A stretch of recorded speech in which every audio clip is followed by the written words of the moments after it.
This episode of Cordkillers and the newly minted Diamond Club Studios brought to you by Doghouse Systems. Head on over to doghousesystems.com/v/rogue. Use promo code ROGUE at checkout and get a free 250 gigabyte SSD. This is our town, through bad times and good. We all want the same thing for this town, for it to be strong in the right way.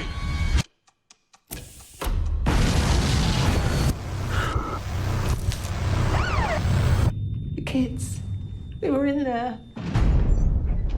Those kids were alive after the explosion. Let's explode with some cord killing. No, not kid killing.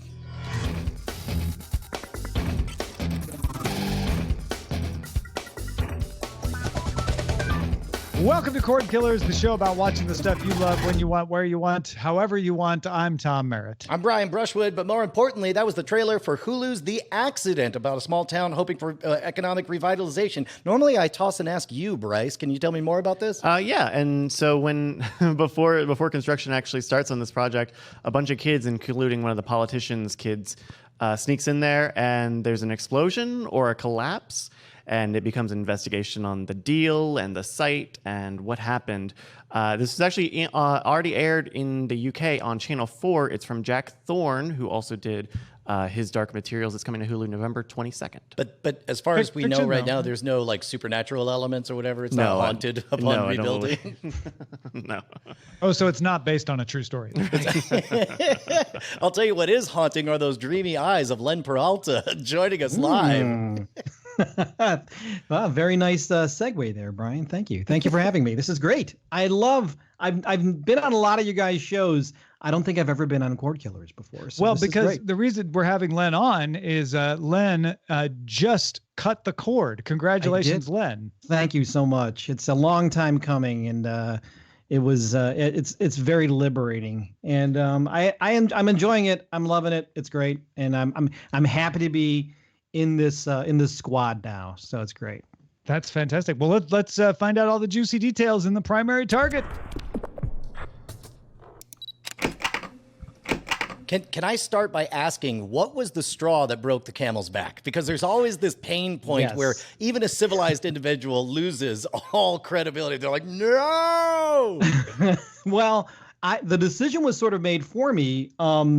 I had AT&T, and here in where I live, and my city does not have fiber optic cable yet. So the fastest I could get was 50 down, right? Which is absolute trash. I was having some trouble with my internet, and the guys came out and they told me that, well, you're actually like about 100 feet away, too far away to get 50 down. So we got to bump you down to 25. So that afternoon I said, okay, I'm gone. I looked up Spectrum, which was sort of a love-hate relationship since they used to be Time Warner, and I went with the mid-level service, which was I think 500 down or 400 down, and I signed up for them that afternoon. After AT&T cut me down, I'm like, I'm going with this speed of internet. Well, I also signed up for TV, and later that evening, I was sort of thinking, why am I signing up for TV? Do I need it? And so as I was talking, I made a lot of decisions, kind of split decisions. I said, I'm cutting the cord. I'm just getting internet, and I'm going to go with Hulu Live TV, and never shall I look back. And my biggest concern for me was sports, as it was for everybody. I was worried about when am I going to be able to get to watch football, baseball, basketball. Not so much college stuff, so it's not like I needed like a really intense sports package, but at least the local stuff. And I got to tell you, I think 2-3 weeks in, I'm happy with everything. It doesn't even feel like I have lost anything by cutting the cord and losing cable TV.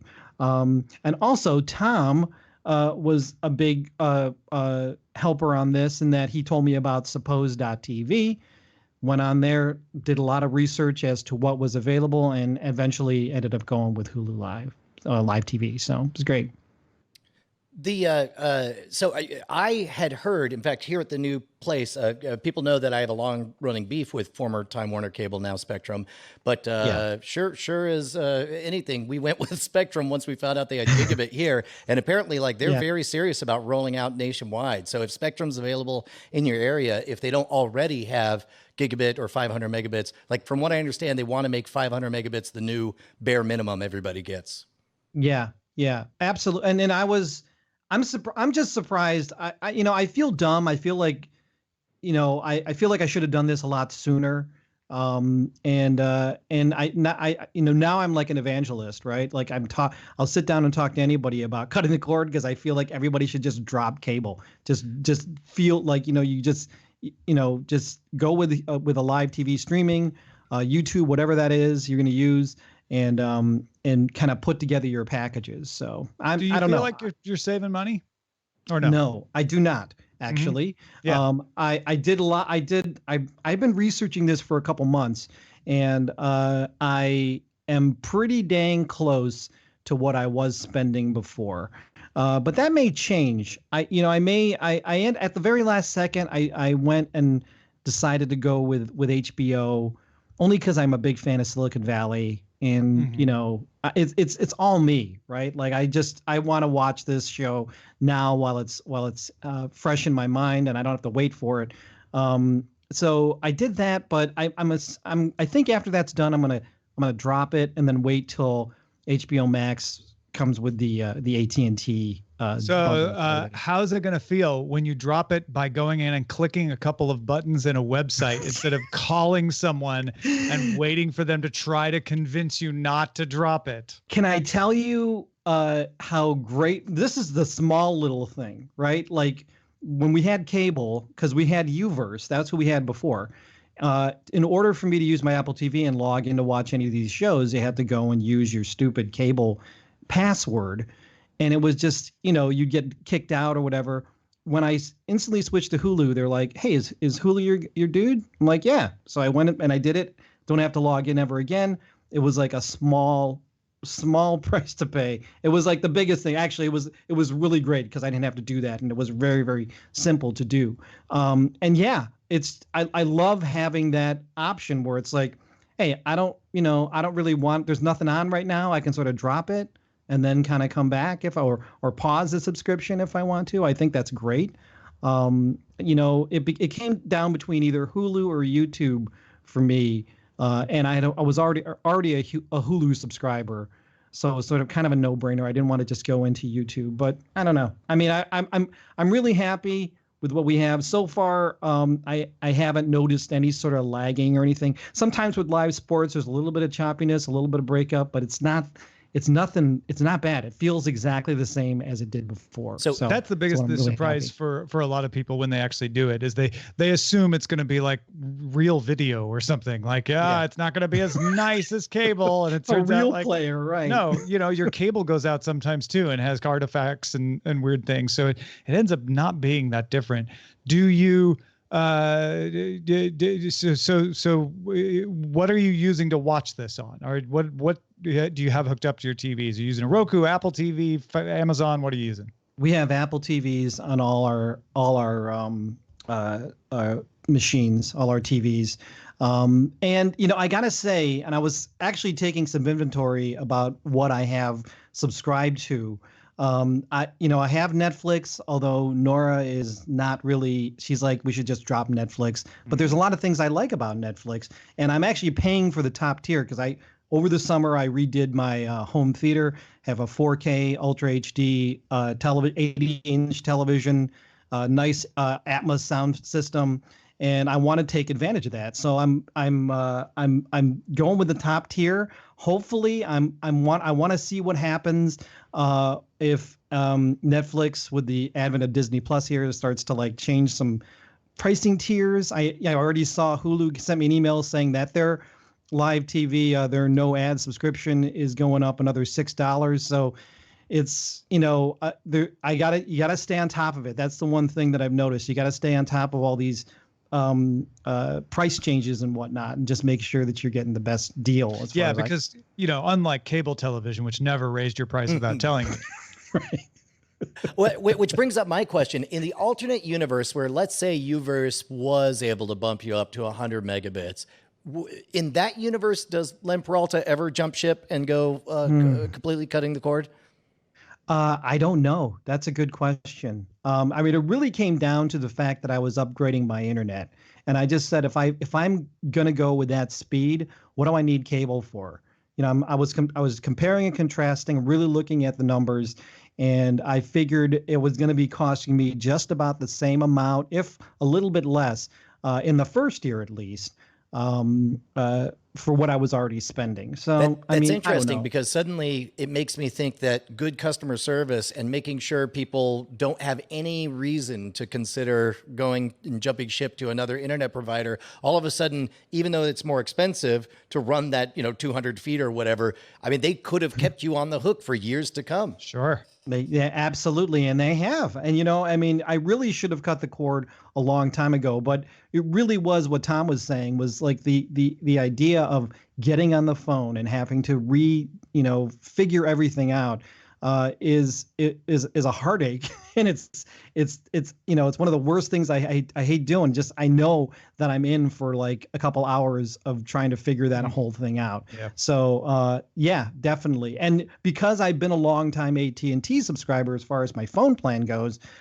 they will bend over backwards. I was actually getting a really, really good deal with them, and I still told them I'm not interested. And I actually I think I may have told Tom this. I had a woman making me feel guilty for leaving, which was really sort of strange. And I'm like, yeah, I made my decision. And she's like, wow, really? You really ought to just kind of stay. I'm like, Mr. no. Peralta, you and I understood each other clickety, better clickety, than this. 18 years of loyal customer, you're going to leave? Yeah, clickety-clackety. Really? You're only going to get like it's like $10 less or more? I don't know. I was like, look, lady, don't try to change my mind. I'm I just picture Len smoking a cigar like, look, lady, I heard it all. Spare me the sob stories. Save the waterworks for someone else.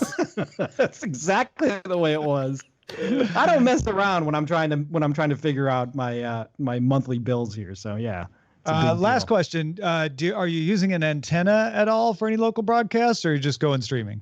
No, just all streaming. I didn't even consider that. And I just have to say, the other thing, along with sports, that made me not want to cut cable, and this is the dumbest thing, was Judge Judy. Can we get Judge Judy? Because we love watching the show.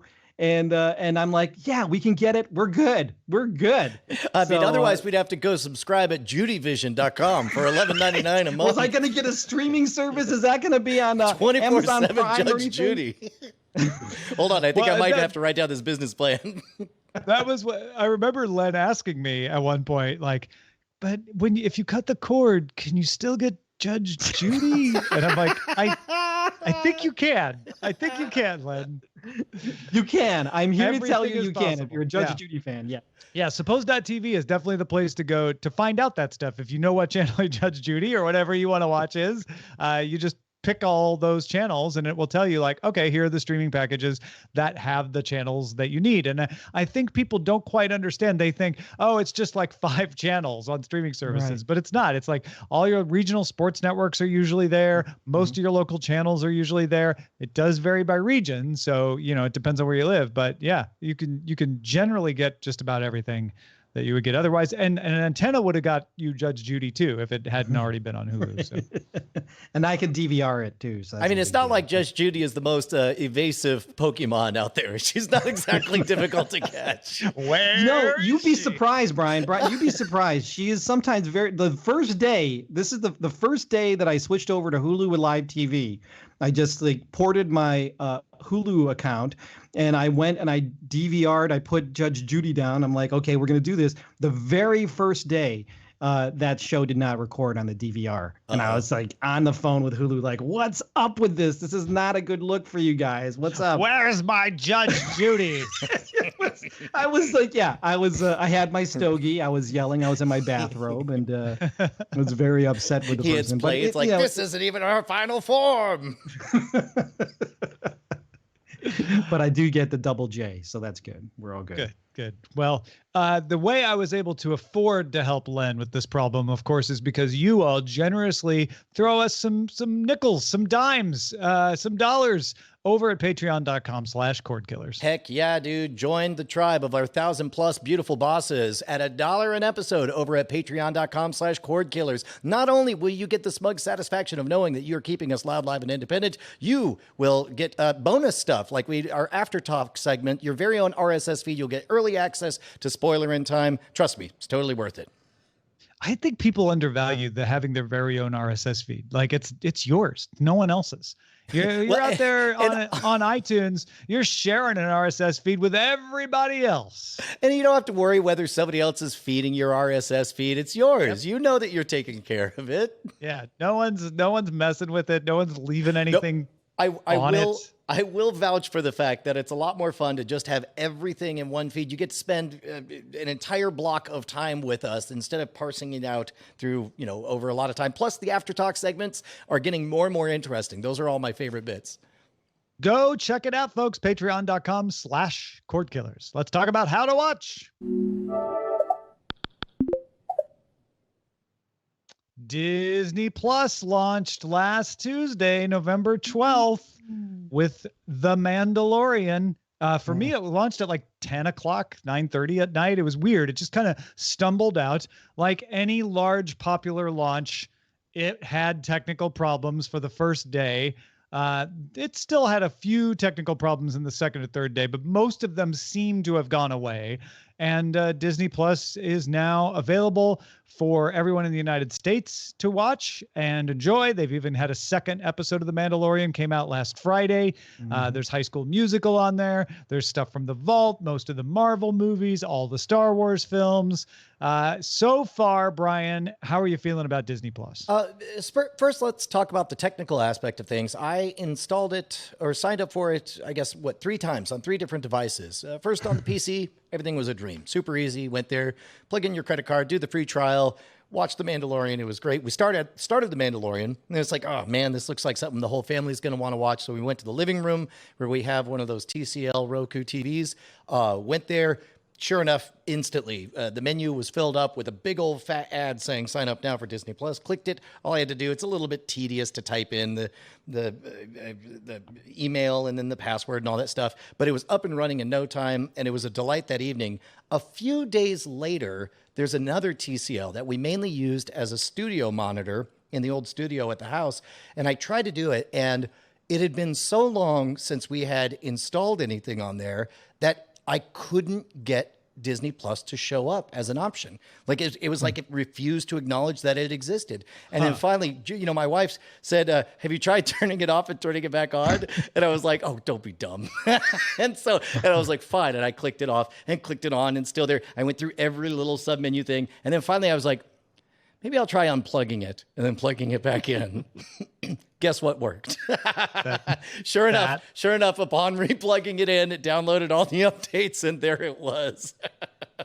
Although I did run into a curious thing in that it wouldn't let me run it until I uninstalled some other channels, because the other channels had taken up all the space, because I guess it's an earlier TV and they were a little stingy with that. Oh, not enough storage. Yeah. Yeah. Well, but once it got going, it was great.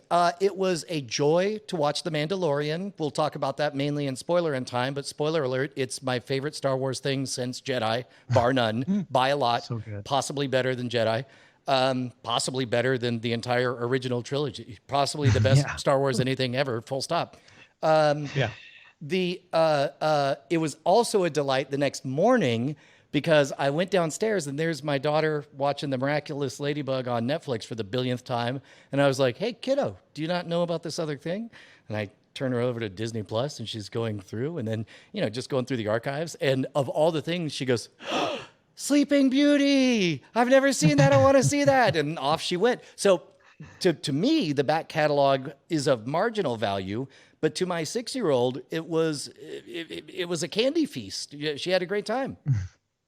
Len, what about you? It has been the only streaming service that's been on for the kids since launch, and we've consumed a lot of it. I've watched the Jeff Goldblum show, which is great. Encore. I just put it on to kind of see what that was all about. I'm hooked on that. I think that's great. Of course, The Mandalorian, which is I agree with everything that Brian said about it. It's fantastic. I got to say the one thing that I was really disappointed in were some of the Pixar shorts. I felt that some of them were just a little bit below what I would expect from a Pixar. And I was like, wow, that wasn't up to snuff. When you compare to some of the other ones that are out there that were in front of movies, the quality of them I felt was a little bit lax. But other than that, I think it's been fantastic. We'll just kind of roll through it. We're actually trying to find the worst thing on Disney Plus, and I think I may have found it. It's something called Mr. Boogedy. A friend of mine found it and shared it with me. It's a hour-long thing that appeared on like the mid-90s on Disney Channel or something. It looks pretty bad. So I think that might become a new game though around our house. Try to find the worst thing that you can find on Disney Plus. And yeah, there it is, Mr. Boogedy. You find all about it. God, I was gonna I was trying to think of a joke that I could make of Mr. Robot, but everything I came up with would be a spoiler for Mr. Robot. Mr. Boogedy, where Elliot? Oh wait, Right, yeah. I think I'm closer to where Brian is on Disney Plus, where I'm loving The Mandalorian. I think it is fantastic. Certainly the best TV show Star Wars has ever done. And I have high opinion of Rebels and Clone Wars, but it's hard. It's a little apples and oranges comparing live action to animated, but I think it's fantastic. I don't think of Disney Plus as being a thing for anything else. Partly that's my own fault. I just rewatched all the Marvel movies and all the Star Wars movies earlier this year. So while it was fun to start up A New Hope and see it in like really good looking 4K, that wore off after 10 minutes and I was done. I watched the Jeff Goldblum thing. It was cute. It was clever. It was well done. Not something that I'm seeing myself like thinking about and anticipating the next one though. Right. And other than that, I mean, I think maybe I started watching the Robin Hood animated special because I have fond memories of that as a 3-year-old. But that's about it. I didn't even finish that. So to me, Disney Plus is the Mandalorian channel, and it's worth $6.99 a month just for that. Absolutely. At this point. Well, and I will say, like, I'm kind of hoping I could talk maybe my 12-year-old into going through the entire MCU, because I think she would really dig that experience, and I think that is a valid that too, if you've not done the straight through experience, would probably be worth that $6.99. I actually think that Disney Plus is going to shine with the new content coming out in the next year or so. That's where it's really going to it's going to be a must-have. If every show they do is as good as The Mandalorian, then it's a home run. It's no reason why you wouldn't go anywhere else. And just to get your take on it, is interesting. I know this isn't Disney Plus, but Netflix released that movie Klaus this weekend, the animated feature by the dude who did Despicable Me. And what was interesting about it is that at the end of the trailer for it, they said it was going to be in select theaters and on Netflix. So how soon do you think it would be before they, these services start rolling out movies simultaneously, both in theaters and on the streaming services? Well, we talk about that all the time. Brian and I are mouthing the exact same words at the exact same time. And the reason is award eligibility. They need to be in the theaters for some amount of time. There's rumors I'm hearing about a project over for Disney Plus that would involve a theatrical release in order to qualify for awards before it shows up on Disney Plus. So that path is fairly well established. I think we've seen it now. We've seen it on Amazon. We've seen it with Netflix. I have to assume that Disney Plus is just going to do the same thing. We won't see Disney take a movie they think is going to make good money at the box office and do day and date release on Disney Plus because of the theaters. Until the theaters let go of their 90-day exclusive, the big theaters, the big theater chains, you won't see that. What happens with these smaller films is Netflix says, well, fine, we won't put it in AMC and Regal, but we'll put it in Landmark and we'll put it in some other indie theaters here and there. And that'll qualify us for the Oscars. Or with Scorsese, they were able to put it in some pretty cool, like, special event places. So it's not just qualifying. It also has some splash to it. But yeah, it's going to be a while before the theater chains let go of that 90-day window. Someday, though, I wouldn't put it past Disney to say, like, you know, maybe it'll be a week later or something like that. I think that window might get smaller. The other thing about Disney Plus that I wanted to throw out there is a little like throwing chum to the sharks, but I noticed that there really isn't much of a difference in categorical sense between CBS All Access and Disney Plus. Hear me out. CBS All Access launched with a huge back catalog of TV shows and movies that CBS had the rights to, along with Star Trek Discovery. Actually, it didn't even launch with Star Trek Discovery. It launched with the promise of Star Trek Discovery, and then the Good Fight was its actual big one at launch. But it's thought of as the place with the new Star Trek show and a bunch of CBS stuff. Disney Plus can be described accurately as the place with the new Star Wars show and a bunch of Disney stuff in the back catalog. Yeah, I totally agree with that. The difference being, and maybe this is just unjustified bias on my part, but it just seems like the Disney catalog, the Marvel catalog, the Star Wars catalog, all of that together is a much more compelling back catalog as a whole to me than CBS. But then again, I'm biased because I fell out of, you know, traditional broadcast television a long time ago. Well, and CBS's back catalog is almost all television, right? They have some movies in there, but CBS hasn't operated its movie studio for as long because it's only operated it since it split from Viacom and therefore Paramount.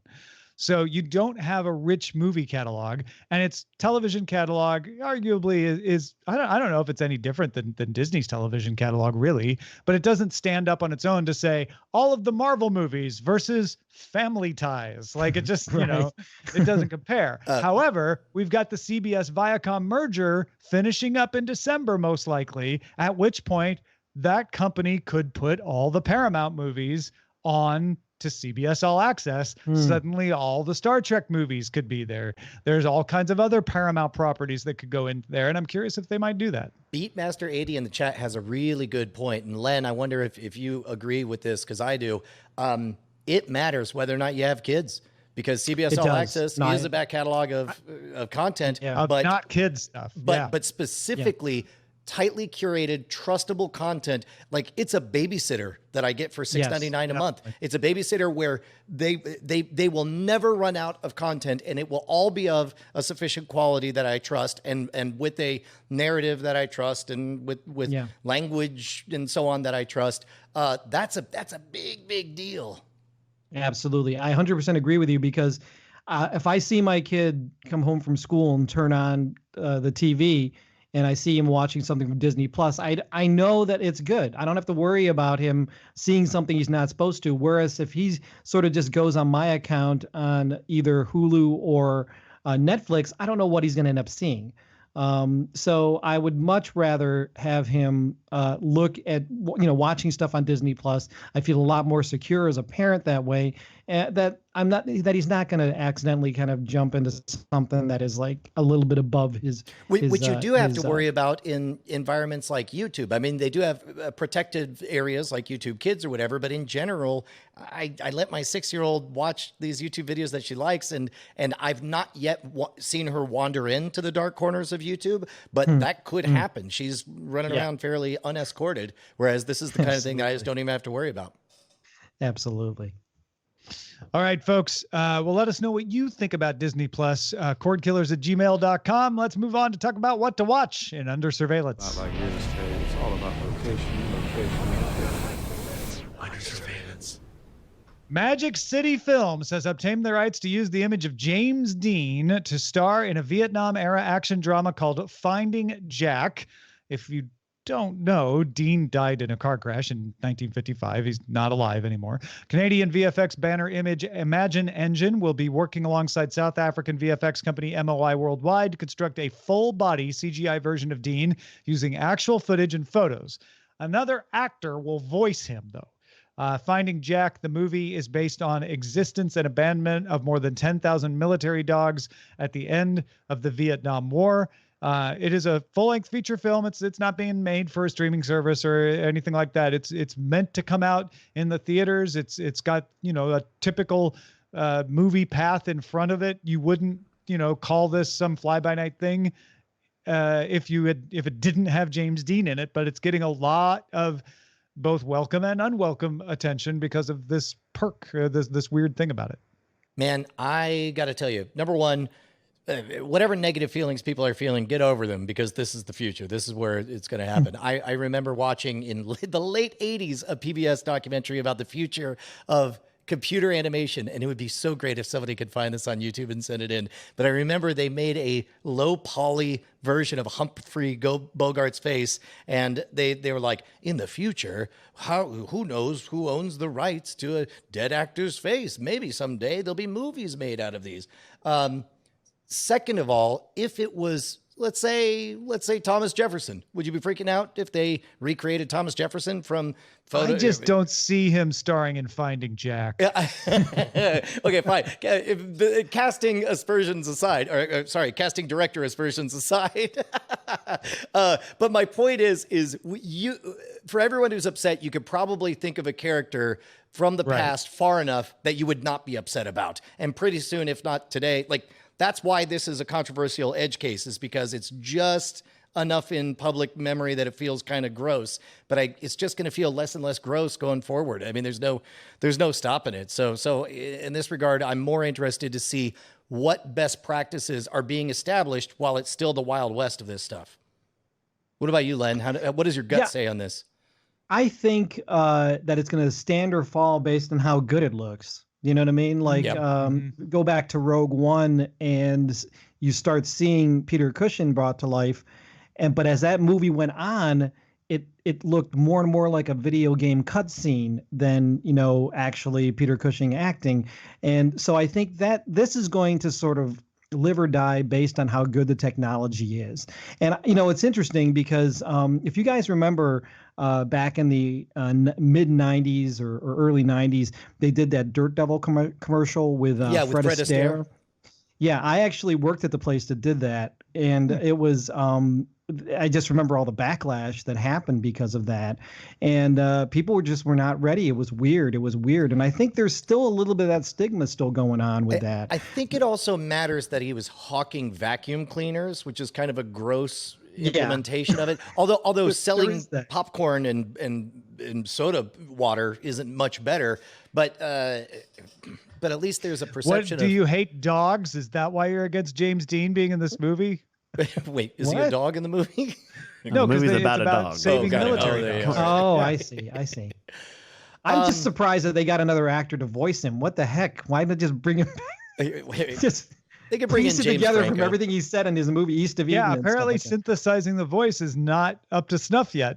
That it's easier to just get a sound-alike actor to redo the lines. I suspect that Len has the right of it, and this will absolutely 100% live or die purely based on the artistic quality of the product. What say you? And the other thing too is do people really want to see a James Dean film?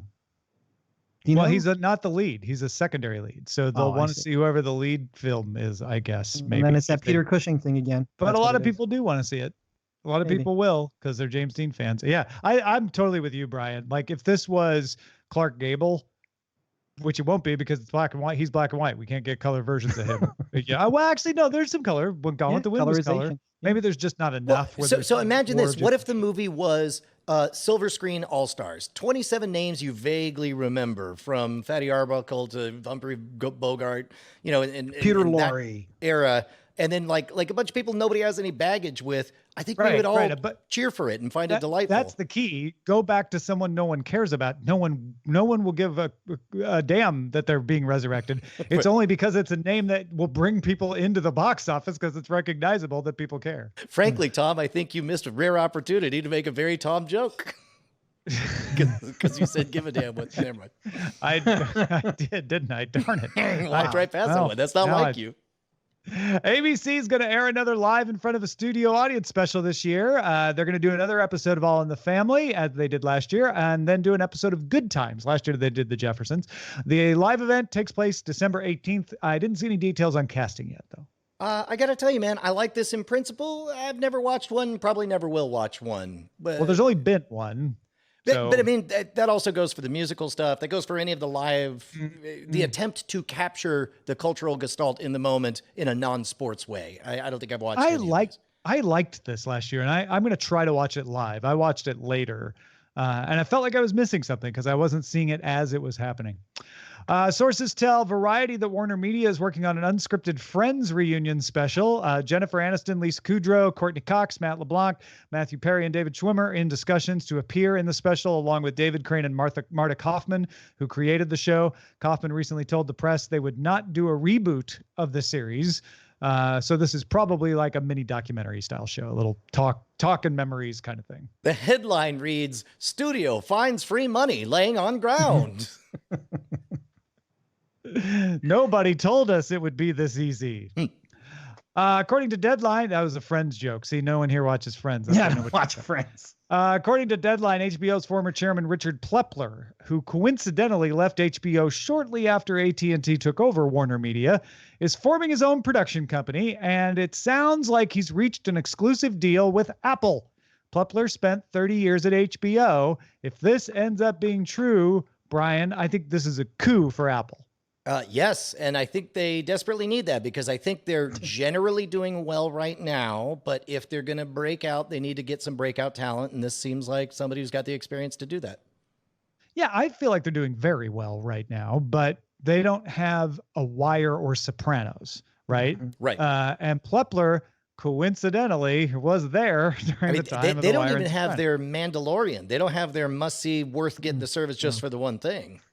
I don't know. It depends on who you ask. I guess the problem is the Mandalorian is Star Wars, and they don't have a Star Wars. None of their stuff is pre-branded.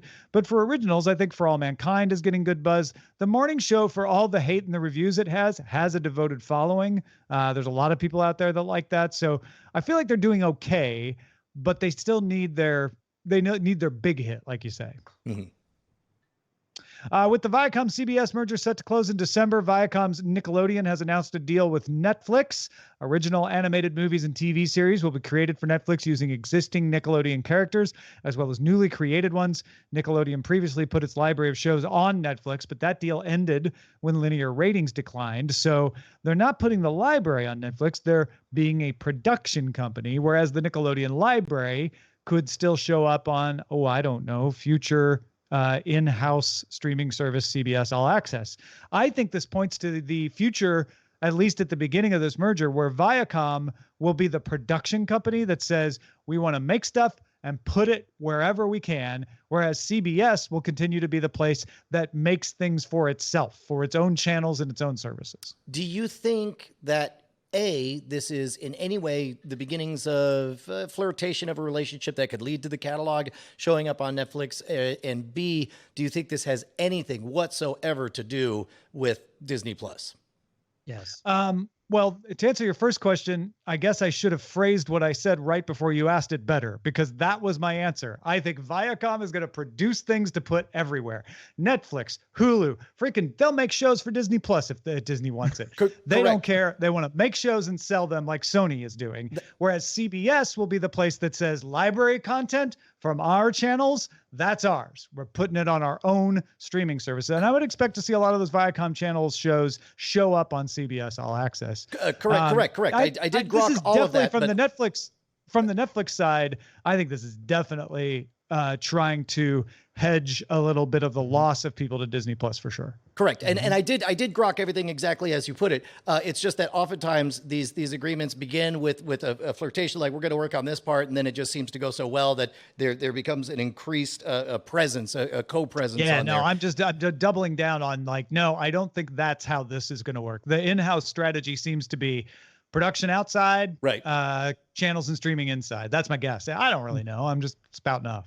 Interesting. By the way I saw it, I thought it was a direct hit back at Disney Plus. Nickelodeon putting stuff on Netflix, but you might be right. I don't know.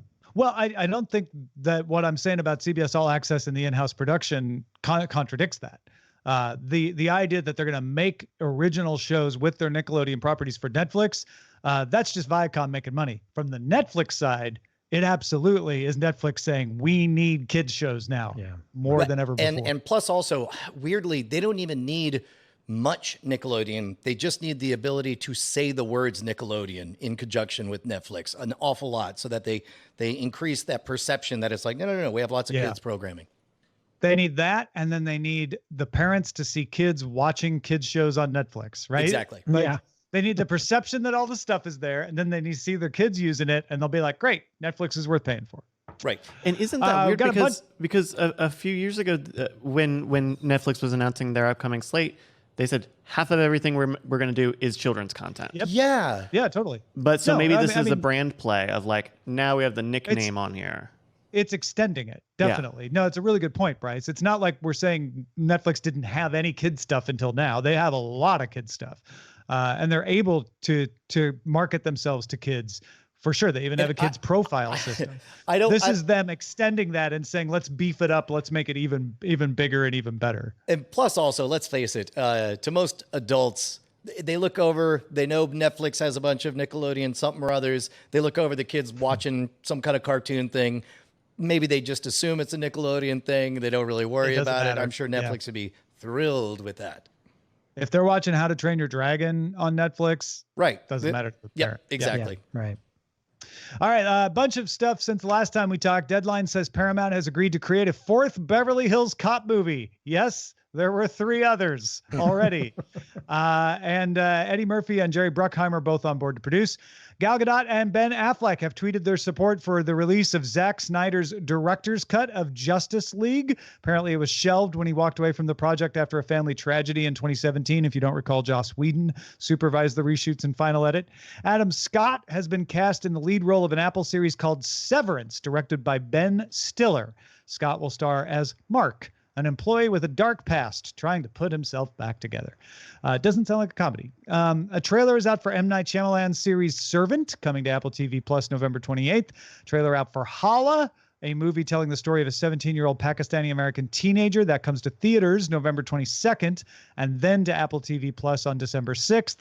Teaser is out for a sci-fi comedy coming to HBO called Avenue 5, starring Hugh Laurie. That's coming to HBO sometime in January. Unscripted series produced by Ashton Kutcher called Going From Broke, about getting out of student loan debt, has racked up 5 million views in 4 weeks on Crackle. Look at that. Netflix has approved a 2nd season of The Witcher in advance of the premiere on December 20th of season 1. Season 3 of Marvel's Runaways will be its last on Hulu. It's getting canceled. DC Universe, on the other hand, has approved a 3rd season of Titans, so season 2 is currently underway. It's going to get a season 3 for sure. Stargate Command, the online home for all Stargate-related movies and TV shows, will shut down at the end of this year. Its original shows will go to YouTube starting in 2020. And a trailer's out for season 4 of The Expanse, which arrives on Amazon Prime Video December 13th. Out of all that, one thing popped out, and I think it's a pretty short question, whether you're for it or against it. This idea, because you had a project that went through multiple directors. I mean, we're accustomed to an album coming out and then a remix of that album coming out from a different artist. I would kind of love to see what a different director's take on Justice League would have been with access to all the same everything's on there. Are you for it or against it? I don't care. I didn't really care for that movie. So Well, seeing it maybe again, you would like it if you saw Zack Snyder's. That's a waste of, here's the thing. There's so many other great things to watch. Why would I want to go back and rewatch something that may not be, I don't know. Think about Gal like Gadot told you to. Think about when like Topher Grace put together his own cut of the entire prequel trilogy into just one movie, I believe. And he did one showing of it and it will never see the light of day because that's all copyrighted material that he doesn't own. I love the idea of seeing multiple directors create multiple versions of things. Well, this is the original director too, right? So there's that aspect of like, this is the real version of Justice League. If Joss Whedon had messed it all up, I think that's what a lot of people are thinking. I'm not sure if that's going to play out that way, but interesting. What about you, Tom? All right, let's talk about what we've had our eyes on. One thing you watched recently that you loved, Len. So I don't know if you know this about me, but I'm a big documentary person, and there was a documentary that showed up on Netflix a couple weeks ago called "The Devil Next Door," which is about John Demjanjuk, who was accused of being Ivan the Terrible during the mid '80s. This documentary hits pretty close to home since it happened right here in Cleveland. He was living not far from where I am right now, and it was a huge story locally, and it was a real huge thing just in general for the mid '80s. So it was really interesting to see that sort of unfold, and all the bits and pieces that I sort of kind of remember from high school and what eventually happened. So that's my recommendation, The Devil Next Door on Netflix. It's on Netflix. Good. Yes. Okay. Excellent. It sounds frightening, especially if you live near where he lived. Yeah, it was one of the biggest stories in the mid '80s here in Cleveland. As a matter of fact, it was like in the Ukrainian community. He was Ukrainian community here in, where I was living. Was a lot of people knew him. He was a retired Ford auto worker. A lot of people went to church with this guy. They all knew him, and it's pretty amazing to see what he kind of went through. So definitely a must watch. It's like 6 episodes. So. Brian, I mean, it's been 2 weeks. We've been watching a ton of things for Spoilerin time. Is there anything that sticks out over the last 2 weeks? I mean, I'm sure I watched something at some point, but it was lost in watching 2 episodes of Mandalorian, 2 episodes of Rick and Morty, 2 episodes of Watchmen, supposed to watch 2 episodes of Mr. Robot, 2 Good Places, 2 episodes of Larry Sanders. There's too many peak television, Tom. It's a real problem. I'm gonna wear a sad ribbon and say a sad TV ribbon in remembrance of there's too much TV. In remembrance of when there wasn't enough TV to watch. That's right. It's actually gonna be a Stars and Bars General Lee pin that everybody will misinterpret, because I'm really just saying, can't we go back to the time of when Dukes of Hazzard was on? Yeah, I don't think that'll choices. cause any problems, Brian. I want to mention that Eileen and I watched The King, which was sort of a reimagining of Henry V. So it's not a telling of the historical version of Henry V, because it changes all kinds of details from history. It's not a redoing of the Shakespearean version of Henry V, because it has none of the Shakespearean language in it, and it changes a lot of the details of what happened in the Shakespearean version of Henry V. So it's just another take. It's a dark reboot of Henry V. The reason we watched it, though, is in anticipation of Robert Pattinson becoming Batman. My wife is fascinated with seeing all the non-Twilight roles that he has held to sort of help her imagine what that will be like. And Pattinson plays the Dauphin, the heir to the French throne in The King. It is a kind of odd, weird, gritty look at a medieval drama, but in the end, that was a pretty good one. I had a good time. And if you like historical dramas, especially if you don't mind if they're lacking in accuracy, if you don't need them to depict what actually happened back then, it's an enjoyable one. Yeah, my son watched that last week, and I think we might actually. I've been trying to watch that for the last couple of days. I think we might actually watch it tonight. We'll see what happens. But yeah, it's on Prime Video. If you want to watch it, that's where you'll find it, folks. It's also on Netflix, right? Is it on Netflix, not Prime Video? Did I get that backwards? Yes, it is on Netflix. One of the Pattinson ones was on Netflix and the other was on Prime Video, and I remembered it wrong. I apologize. Just go to Just Watch and look up The King. You'll find it for your local area. All right, what should we be on the lookout for, Bryce? Hey, we had an email from Dave. Dave writes, I have a show recommendation. It's called Demon Slayer Kimetsu no Yaiba. As far as I know, it's available on Crunchyroll and Hulu. It's about a boy, Tanjiro Kamado, who is a kind-hearted and intelligent boy who lives with his family, who makes money by selling charcoal. Everything changes when his family is attacked and slaughtered by demons. Now Tanjiro and his sister Nezuko are the sole survivors of the incident, and Nezuko is a demon, but surprisingly still shows signs of human emotion and thought. Tanjiro becomes a demon slayer to help his sister turn human again and avenge the loss of his family. This is based on a manga series. The artwork and animation is excellent and pays attention to the details. The story so far is well done and faithfully adapted from its original source material with characters that grab your attention. Keep up the good work, David from Riverside. Thanks, David. Demon Slayer Kimetsu no Yaiba is now streaming on Hulu, Crunchyroll, Funimation, and on the Adult Swim app, because I think they're airing it on Toonami. So check that, or justwatch.com and look up Demon Slayer. Hey, if you got something we should be on the lookout for, email us cordkillers@gmail.com. At the beginning of this episode, Brian, you said something that sounded like a sponsor. Explain yourself.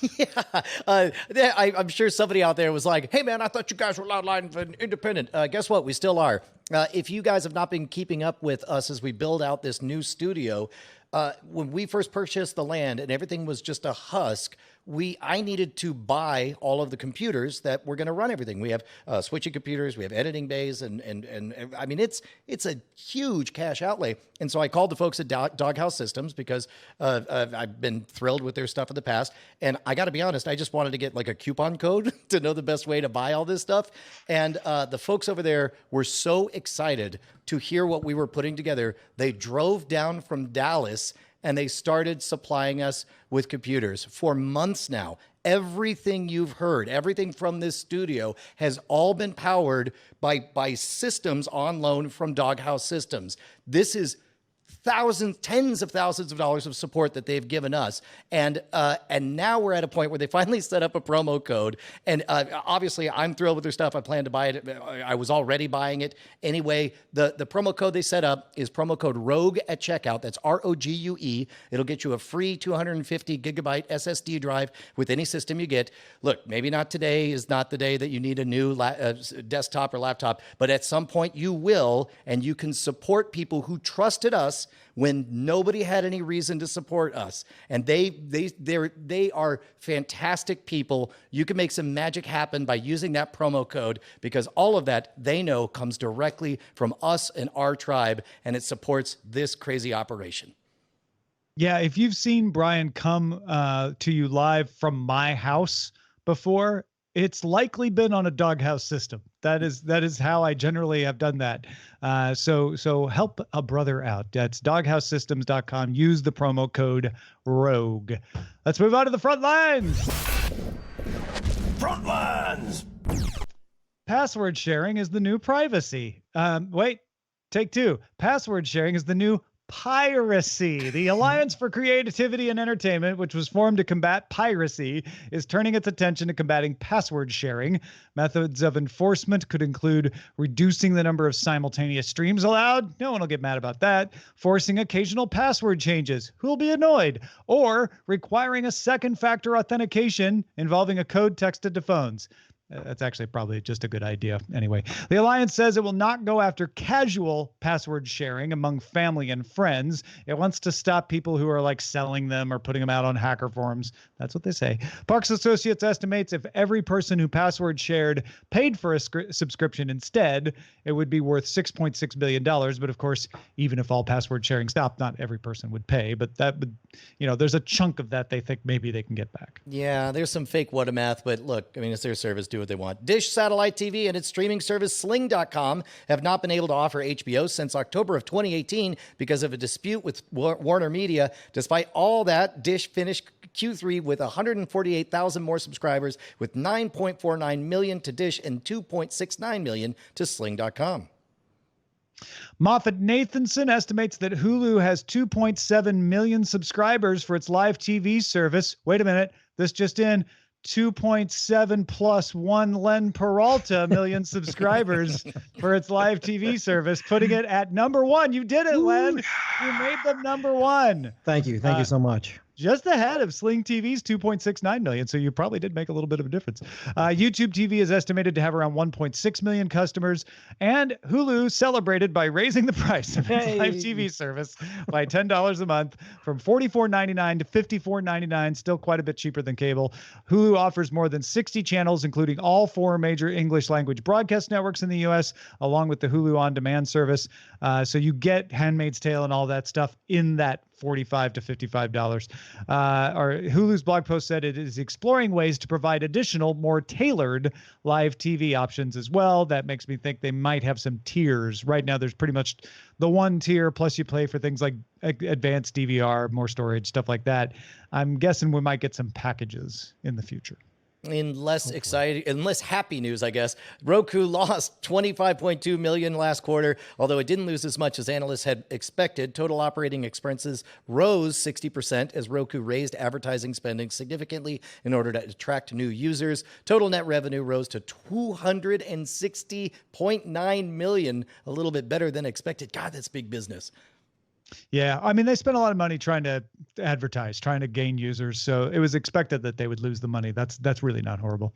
Netflix announced it will no longer support older TVs and Rokus starting December 1st. If you have a Samsung TV from 2010 or 2011, a Vizio TV that is 4 years old or older, or one of the first run of Rokus, the Roku 2050X, the Roku 2100X, the 2000C, that first generation of Roku HD, SD, and XR and XD, those are not going to be able to play Netflix anymore. This is a more frequent occurrence. Hulu recently dropped support for LG TVs made before 2014. Gizmodo got a spokesperson from Netflix to explain that those older devices use Windows Media DRM, which is no longer supported by Microsoft, and those older devices can't handle Microsoft's Play Ready DRM, which Netflix started using in 2010. So they're basically like, well, we can't get by without DRM, so we can't support these older apps anymore, and that's why you're losing your Netflix on those older devices. Now, in this case, we have a very specific scenario, but I wouldn't be surprised if down the road they have to start dropping individual generations of products just because they don't provide a sufficiently awesome Netflix experience, because, of course, the service will just get better and better. At some point, 4K will be the minimum, and older apps that don't support 4K streaming, which there are some, And that's going to be a tough decision to make, but I guess I'm glad that we're getting used to it right now.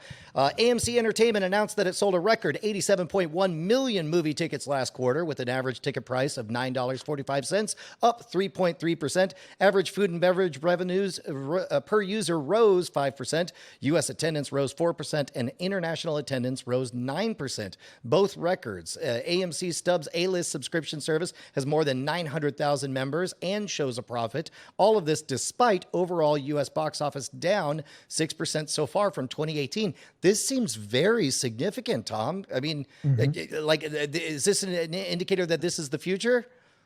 I don't know. It's like, take that, Movie Pass, right? On the other hand, or is it so many theaters are going out of business that AMC is benefiting from the last rush of people wanting to see movies? I think it's the Joker, right?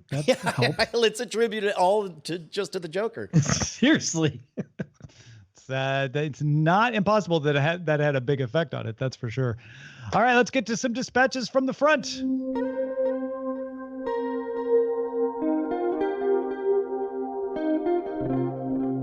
Cappy from Tampa writes in and says, Bri and Tom. It's part of his shtick. I'm as devastated as anyone else losing the PlayStation Vue, and while I think YouTube TV will work fine for me, I have a huge problem. My streaming device is a PlayStation 4, and hence does not have any other live TV services available. I would imagine that once Vue is done for, they'll allow others on, but in the interim, what do we do? My TV has Chromecast built in, but it'll only play sound through the TV speakers, not my 7.2 surround sound. Last resort would be to dig up my Apple TV if I could find the remote. Grr, I'm not a happy Vue customer right now. Thanks for the opportunity to vent. Well, the good news is, Cappy from Tampa, you have until January 31st for Sony to start allowing those other streaming services into its app store, which it has said it will do. So you've got time. Don't cancel your PlayStation Vue service yet. It's too early. And keep an eye out for news that right here on Cordkillers that those apps have started to show up in the PlayStation Store. But it sounds like you've got some other options. You could also just spend $30 and get a Roku stick or a Fire Stick or something like that. I gotta believe that they'll let the competitors in before the end of January. I would think so. Yeah. By the way, it was really funny. I went to the PlayStation Vue website the other day, and it said, first thing it said, like, we regret to inform you that it's totally ending. And then the next slide on the slideshow was, sign up now, get sports and everything. It's great. Well, because they're not done until the end of January. They might as well try to rake in some money while they can. Pat writes in saying, Dear CK team, regarding the ending of PS Vue, I found the service with the most similar channel selection to be Fubo. It's one of the few other than than Vue that offers NFL Red Zone, a must-have for me. It also has an option for 3 simultaneous streams, which is needed in my household. The only bummer is the price. The same channel lineup I have with PS Vue is $15 more per month with Fubo. That's an HBO Max subscription right there. I find that although Sling has a good channel selection, its lack of local stations is frustrating, and the orange/blue thing limiting simultaneous streams is maddening. I'm hoping one of the other services comes with more expansive channel lineups and better multiple stream options as Vue phases out. Keep up the great work. I got a similar thing, just like on the public-facing side, PlayStation has to wrap everything up by the end of January. Likewise, all of a sudden, there's all of these licenses and deals that are ending and exclusives that all of a sudden people can take to other options as well. I wouldn't be surprised if your YouTubes and your Hulus and all those other options suddenly get a bunch of stuff that was previously only available through PS Vue. I don't think there were many things that were PS Vue only. For instance, NFL Red Zone is on a couple of other services, but this is why I always recommend people go to suppose.tv, because what worked for Pat is not going to work for me. When I did the same calculation, Hulu ended up being the best one to fit my needs. It doesn't have all the same channels, but it has the ones that are most important to me at the right price. So, it's just going to vary by person out there. But I am with Pat that I hope more expansive channel lineups end up being a result of this. Finally, Todd says, if Peacock ends up with a free tier with ads, can we please call it Freecock? Yes, we can. Yeah. And if Warner had started a streaming service with everything in HBO Max except HBO as a free with ad service, then made a deal where if you were an HBO subscriber, you got it ad free, would this make Brian have less heartburn about the marketing and branding? I think I would love that as long as they called it something other than HBO Max. That's the real... Yeah, what if it was just like Warner Max? Yes. And then you could add HBO to it. I think that would have been brilliant, and probably it would have been painful in the short term, but in the long term, I think would have been brilliant branding. And they didn't do it. They did the easy thing. The example that they always give is when Lexus was being introduced, they surveyed everyone and they said, which would you rather buy, a Toyota Supra or a Toyota Plus or something like that, or a Lexus? And they're like, what's a Lexus? No, I'll get a Toyota Plus. And so, but they didn't. They did the hard thing, which is establish a new brand. Yeah. Well, Len Peralta has a fantastic brand. If you haven't checked out his art, you got to go to lenperaltastore.com. He's got amazing things there for you to enjoy. In fact, Len, you will make art for people. I will make art for people. As a matter of fact, I'm in the midst of drawing custom-drawn holiday cards for people. So if you want to look at that, get a jump on your holiday cards, I will draw them for you. So go ahead and go to lenperaltastore.com. Listen, folks, you can ruin the holidays or you can order your holiday cards from Len. It's all in your hands. lenperaltastore.com. Hey, stick around to the very end of the show for a special message from listener Mark Bussell. Thank you so much, Mark, for sending that video along. Our website is cordkillers.com. Our email address is cordkillers@gmail.com. And we're live on twitch.tv/Night Attack, which is also carried on diamondclub.tv Mondays at 7 p.m. Eastern, 4 p.m. Pacific. We will hug you again next week. Hey guys, Brian and Tom here, and it's just the same old message at the end of the credits, just like always. That's right, Brian. Nothing new here except your name showing up. Oh my gosh, because I've got a name. You just supported us on Patreon. Yeah, all those $5 donors, look at that. That's your name in pixels. We're gonna make you famous, kid. Put your name in pixels on the internet. Names in there. But some of you are new. Some of you aren't there. It's sad. What can they do, Brian? I mean, they could go to patreon.com/Cordkillers and pledge $5 an episode and be one of these amazing people, like this one. Amazing. Oh, look at that name right there. Diamond Club hopes you have enjoyed this program. Good evening, Cordkillers. My name is Mark, and I wanted to take this opportunity to give you guys a more personal thank you. I know I've written a couple of times in the past, and I just wanted to do something a little bit more, because I have been a longtime fan of the show. I've been enjoying it since its previous incarnation. Matter of fact, a little bit before its previous incarnation. I had accidentally left a live stream on, and Tom started talking to a familiar voice about an upcoming project. It took me a little while to place that voice because at that time, I don't think I'd ever seen Brian without the spikes up, and it took me a little bit to catch on to what was going on. But yeah, ever since then, I have been watching this show. Matter of fact, I was in early on the cord cutting movement. I had this beautiful XP Media Center Edition PC in all its glory. Initially, I was running the cable TV through a cable card, and at some point, a couple of my channels mysteriously disappeared. Wondering if it was a problem with the cable card or if it was a problem with something that was going on in that way. I call them up and they go, "Oh no, those channels were totally not part of your package. They're definitely part of the package above." And I'm like, "Guys, no. I looked over the paperwork. I wanted those 2 channels. That's why I picked what I picked." And the long story short is they started stonewalling with the, "Oh no, that was never part of your cable package." And I said, "Okay, then I'll take care of this problem. Just give me internet, and we'll call it even from there." And so you guys have helped me on my quest to watch what I want, where I want, on whatever damn device I please. And I just wanted to say thank you. Have fun. Enjoy.